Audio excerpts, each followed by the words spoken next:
And then we come down to 3:17 a.m. We have the 2920 number calling Jimmy Winfrey, and this is a 536-second connection. Looking down at our chart, who is 2920? That is the phone that we have identified as Cash Money, who's And then we identify it with a person that's in the records. with a person, Brian Williams' phone, as Cash Money. So Brian Williams' Cash Money is calling Jimmy Winfrey, incoming phone call to Jimmy Winfrey at 3:17 for 536 seconds. We then have another incoming call from, again, Cash Money, Brian Williams, at 3:26 a.m. coming in to Jimmy Winfrey for a 5-second phone call. We then have 3:36 a.m. Jimmy Winfrey now goes an outgoing call to incoming Brian Williams Cash Money records at 3:36 for 25 seconds. What? Yeah, that's really it on the phone calls. I mean, I can explain to y'all what the phone calls are supposed to do, but bruh, you don't want to miss a second of what went on today. Man, y'all ready? Let's go. At this point in time, after hearing 70-something witnesses and the like, the state, in the court's opinion, has established by preponderance of the evidence, at least for the purposes of co-conspirator statements, that that's been established. Now, whether or not the jury buys that is another thing. It's only for the purposes of admissibility in terms of whether or not the court's going to allow the statement. So what happens in those 2 minutes and 37 seconds of that call, October 22, 2015, it's not been played yet. State put us on notice of it, and I've objected to it on Friday when I got the state's 7 calls. This is not, so I don't know who the speaker is. So the speaker is clearly speaking with a person identified on the call as Mr. Winfrey. Mr. Winfrey's in custody, that's why the call's recorded. Mm-hmm. The unknown speaker says, pursuant to another unknown person, Mr. Winfrey will receive a Porsche vehicle when he is released from custody. That's what I've objected to. So, as you say, I don't disagree with anything the court said about the test. The declarant is not on the call. The declarant is an unknown person. The person on the call is unknown. So I don't know how that is a co-conspirator statement of a third party. It's double hearsay. That's what I wanted to bring to your attention in motion limit number 5-1. Is this call that's about 2 minutes in which the unidentified declarant is an unidentified co-conspirator, because in that statement, what the declarant says is, we'll sit down for $250,000 in a Porsche. And Mr. Winfrey doesn't say no. He doesn't say anything. He says, okay, that's my boy. That's my boy. My boy ain't never changed. And so, Your Honor, that statement is furthering the conspiracy as far as concealing what occurred in the conspiracy, which is we will sit down.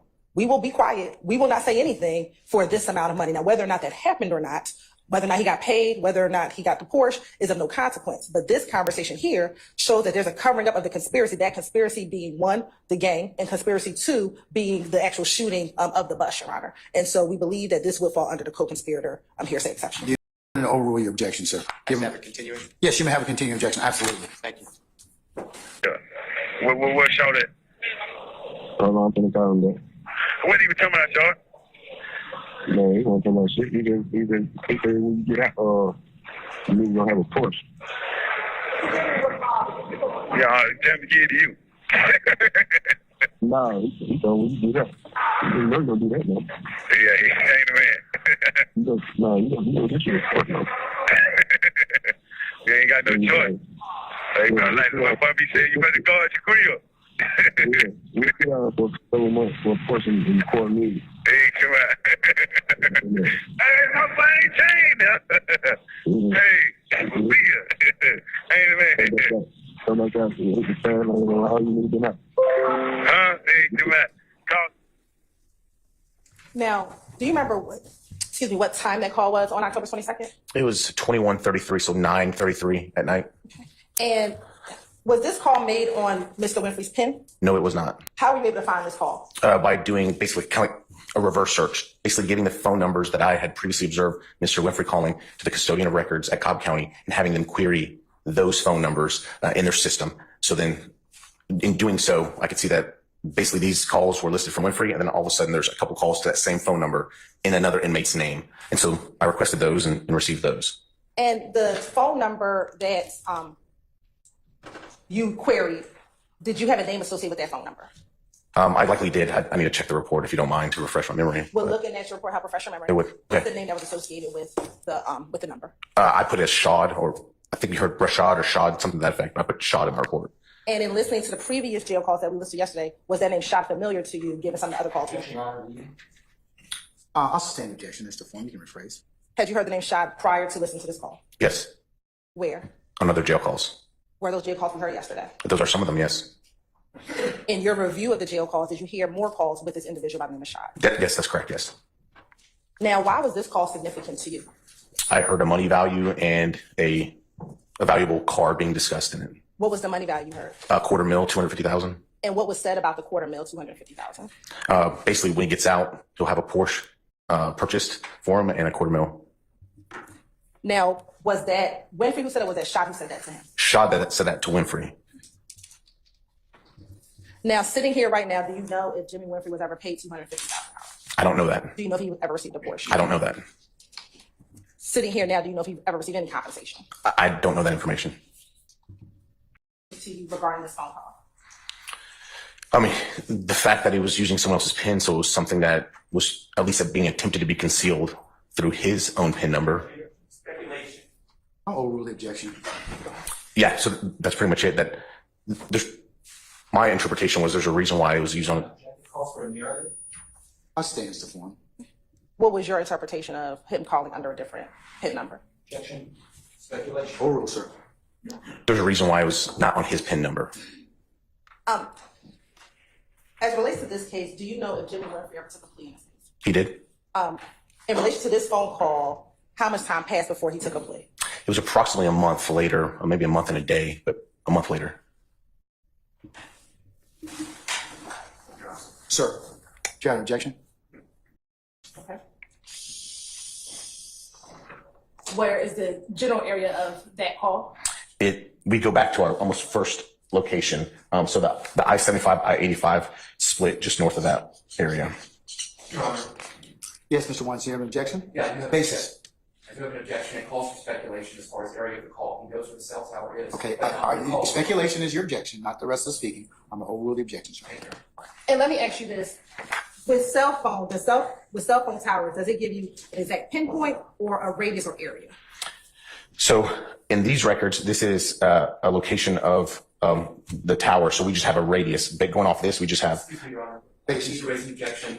Again, it's calling for expert testimony. I would agree He's with not an that. expert. I'll sustain the objection. Thank you, Your Honor. All right, ladies and gentlemen, disregard the last statement about our witness. Your Honor, I would, without that explanation, I would move to strike his entire. I just said, jurors to disregard the last statement. And I would move to strike the previous testimony because. Overrule, sir. Thank you. Hey, yo, you. Can you subscribe and turn on that bell too? Because when you do, you're helping unbiased, independent news. Knowing. But we covered that, Mr. Steele.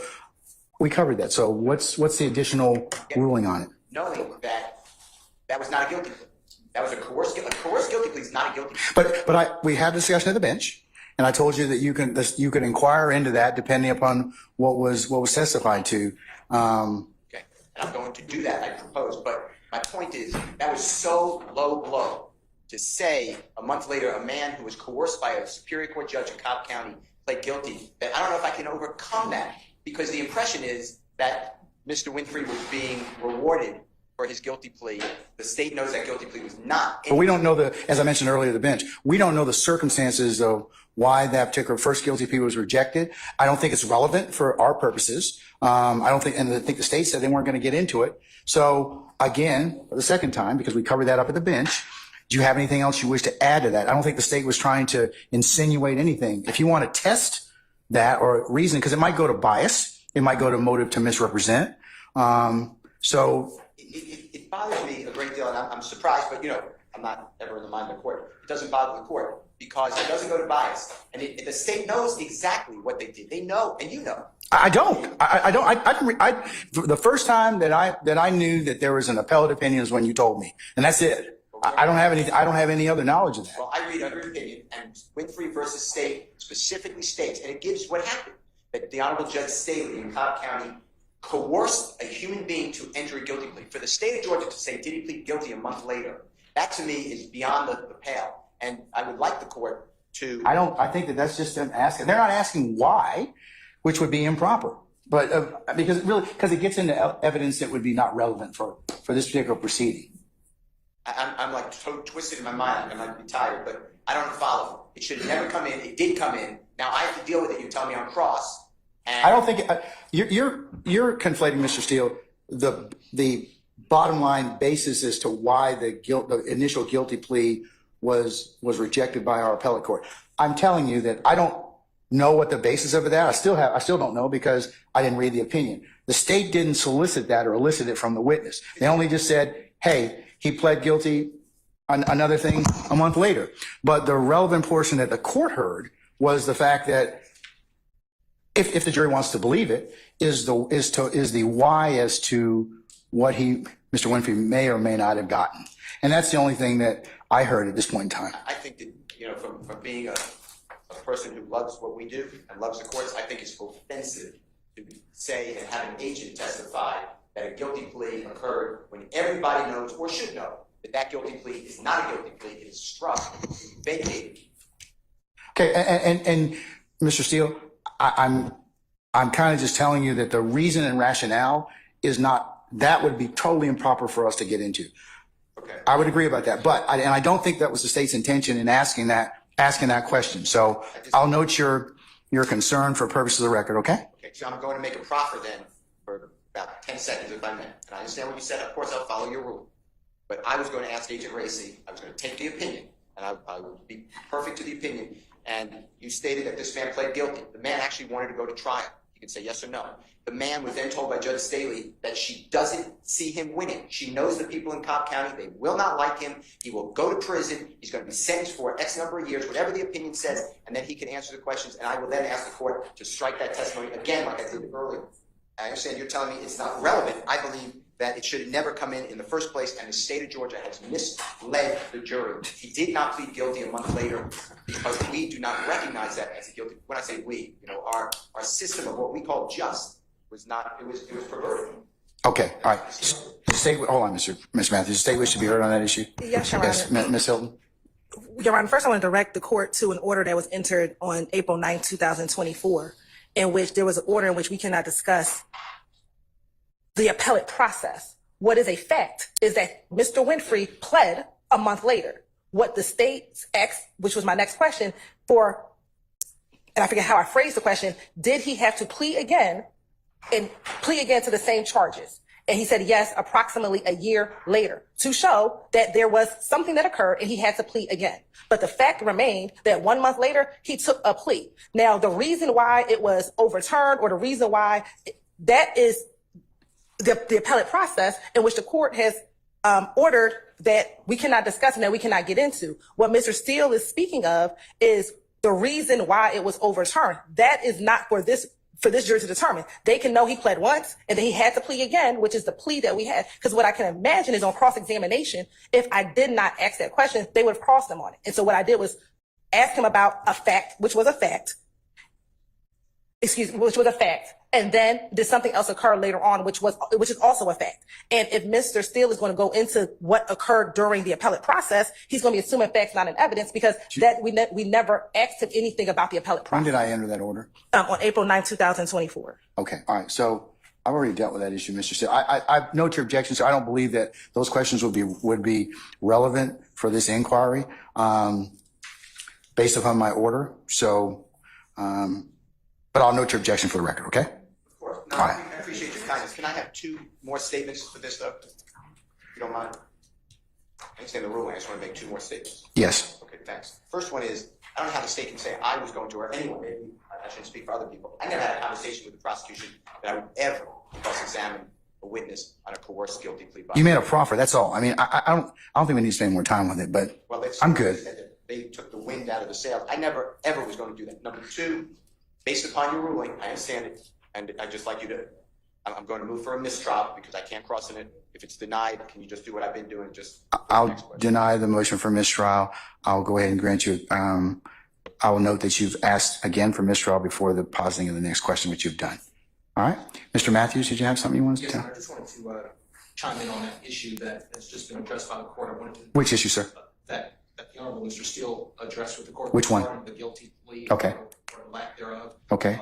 So essentially, Your Honor, when the state had Agent Racy on the stand, they started with the jail call. They played the jail call, give you a Porsche and $250,000. Then they identified this person shot. What did you hear him say? Heard $250,000, Porsche purchase. What was significant about that call? And then, Your Honor, the state said, now did a month later that Jimmy Winfrey plead guilty. In the testimony, the response was he pled. Mr. Steele made an ask to approach. We approached. He made his points at the bench.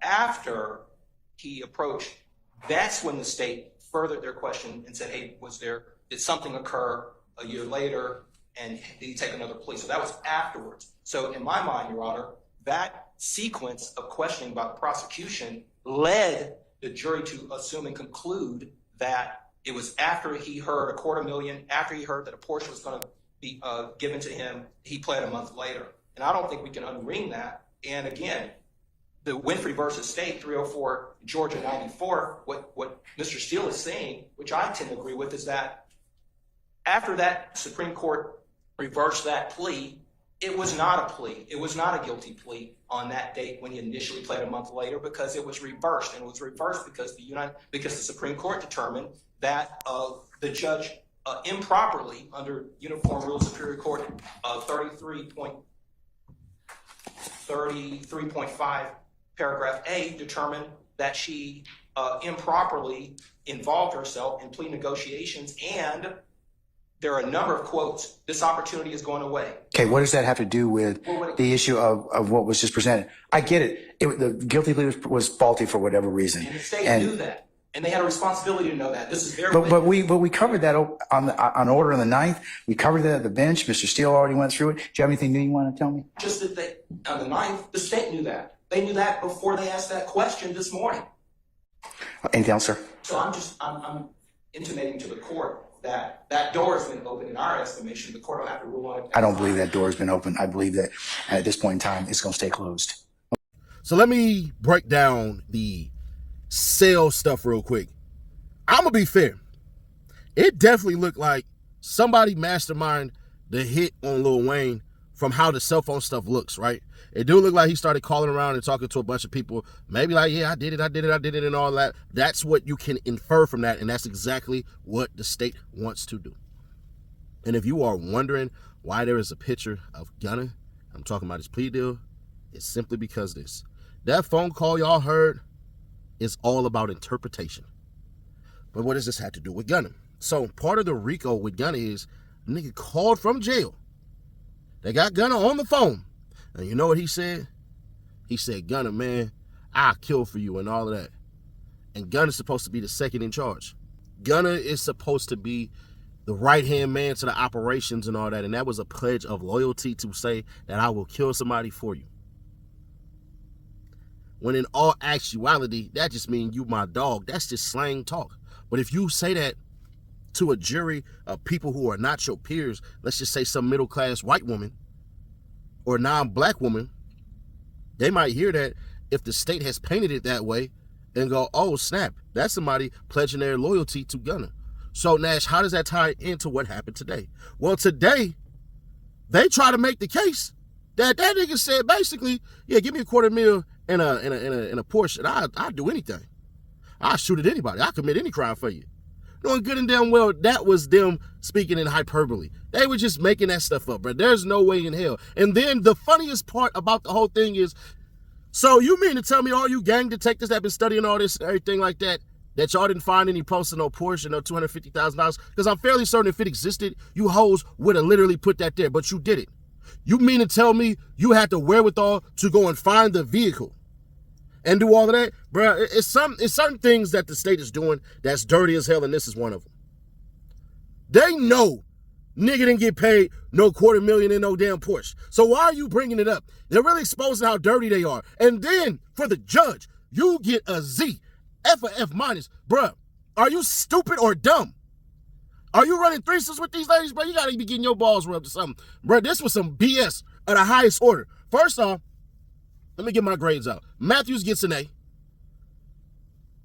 Brian still gets an A. And the whole DA team gets an F. Because, bruh, y'all not supposed to be the dirty people. The dirty people are supposed to be the defendant's lawyers, not the goddamn prosecution. But this is why people who look like this don't trust in no system or anything like that, and it's being exposed. The judge knew good and damn well that, bruh, that dude sat up there, Pee Wee Roscoe, turned around and basically got kicked in his ass by the judge because the judge said, you not gonna escape up out of here. I will make sure, is what it sounds like to me, that you about to do a whole bunch of time and all of this stuff, so you might as well sign. They try to make it seem as though Jimmy Winfrey turned around and, hey, oh, I got this deal, I got that deal, and all of that. Cool. All right, I'm going to go ahead and sign this plea deal. But it didn't make sense. Even when she tried to say, she talked about him having 2 plea deals. Nigga, that was a point of confusion. You know good and damn well they don't know what the hell was going on. And I ain't going to hold you. The cross-examination is going to suck because the judge basically ain't finna let them do nothing. I told y'all, this witness was dangerous. I said that from jump. And I meant it when I said it because I understand now more than ever how dirty the damn DA actually is. And it's crazy that they got to resort to stuff like that because all those plea deals that were signed are all bad. Because none of you niggas, actually, I take it back. If you sign a plea deal and you don't come up to the stand and exonerate the whole entire YSL, bro, then yeah, all your plea deal is bad. DK's plea deal was bad because it allowed evidence to be brought in that you didn't even hear about really. You didn't know about a bunch of this stuff. And then basically have him say, yep, whatever y'all say, that's exactly what happened. And when they didn't play ball the way that she wanted them to play ball, she started threatening them with jail time. And it's crazy because, once again, like I said yesterday, they had a RICO on top of another RICO. Shouldn't that be double jeopardy for RICOs? But I digress, bro. Here's what makes me, I don't even want to say pissed off, but more so disappointed because it's going to seem that I'm being biased towards one group or another. Just all Pee Wee Roscoe fault. Why is this Roscoe fault? Because, bruh, let's understand something, man. When he made the call, and that call was about a $250,000 payment and a damn car, and it was on somebody else's pen, that make you look real guilty. And that's the part where the judge had to sit up there and say, you know what, against my better judgment and against the real, I do have to let it in. Because everybody watching that did not pick up that part. They're so busy and so pissed off like I was that the judge won't even allow that. But we got to be fair, square, obvious, and honest. Let's just tell the truth. This is Roscoe's fault for doing that whole ass stuff, bro. Because he shouldn't have did it. He shouldn't have opened his mouth. He shouldn't have said nothing. But the fact that he did is the fact that he did. And it is what it is, unfortunately. But share to keep your people aware. Subscribe, turn on the bell, stay notified. We are 30K away from that 1K giveaway. And after every 10K, we'll just be giving 100 away. So make sure you subscribe today and turn on that bell. And I'll catch y'all tomorrow.